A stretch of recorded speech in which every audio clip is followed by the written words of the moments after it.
김정은 국무위원장이 경제 미생활동 없이 신용 잠수함 참관 등 현지 군사 행보에 치중하고 있다고 보고를 했습니다.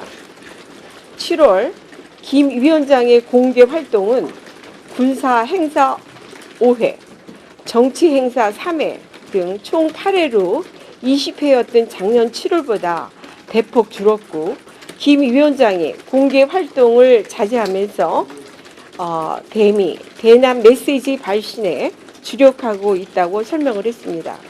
북한은 6월 30일 판문점 남북미 정상회담 직후 유화적인 대외 메시지를 내기도 했지만 7월 중순부터는 우리의 첨단 무기 도입과 한미연합 연습을 구실로 비난을 제기하고 있다고 합니다.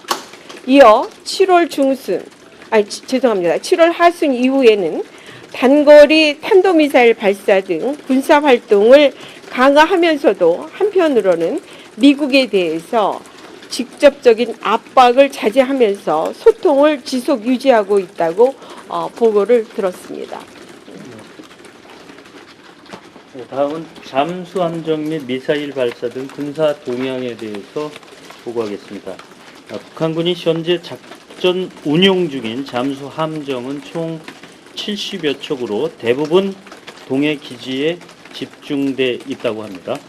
북한이 7월 23일 공개한 신형 잠수함의 경우 직경은 약 7m, 길이는 70에서 80m로 추정되며 3개 정도의 SLBM 탑재가 가능한 것으로 국정원은 분석했습니다.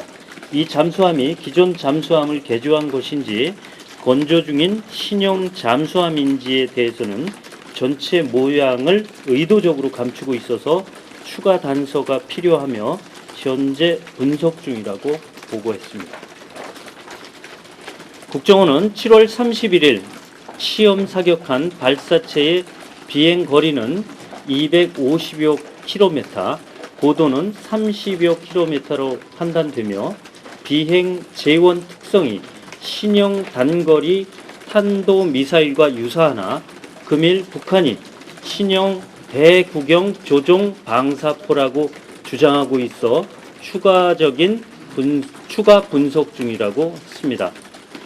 앞서 7월 25일 발사한 미사일의 경우 비행거리는 600여 킬로미터, 고도는 50여 킬로미터로 종말 단계에서 조종 날개를 이용해 비행 궤적을 제어함으로써 사거리 연장과 요격 회피를 시도하는 공역 비행을 실시했을 가능성이 있다고 설명했습니다. 네, 이 북한의 추가 발사 가능성에 대해서 저희가 이제 질의를 많이 했는데요. 그 부분에 대해서는 답변을 어떻게 했느냐면, 국정원은 북한이 8월 중에 또다시 미사일 시험 발사 등 전력 개선 및 시위 활동을 지속할 가능성도 있어서 지금 예의주시하고 있다, 이렇게 보고를 했습니다.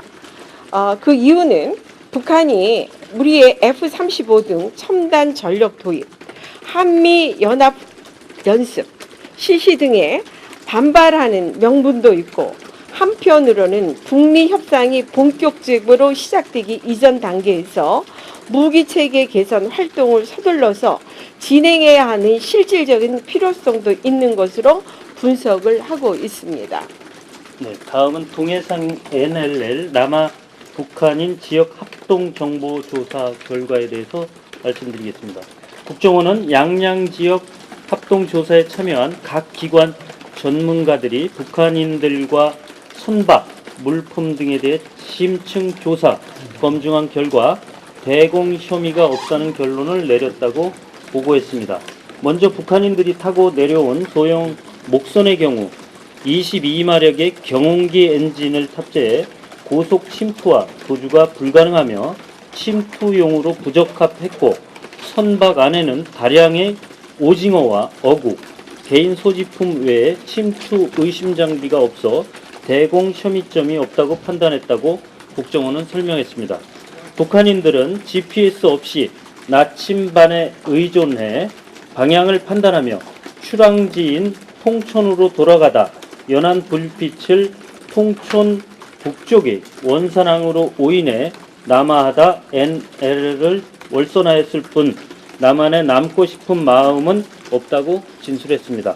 국정원은 북한인들이 귀국 의사를 일관되게 진술하고 본인 의사에 따라 모두 송환 확인서를 작성함에 따라 조사 종료 직후 송환하게 됐다고 밝혔습니다. 네, 이상입니다.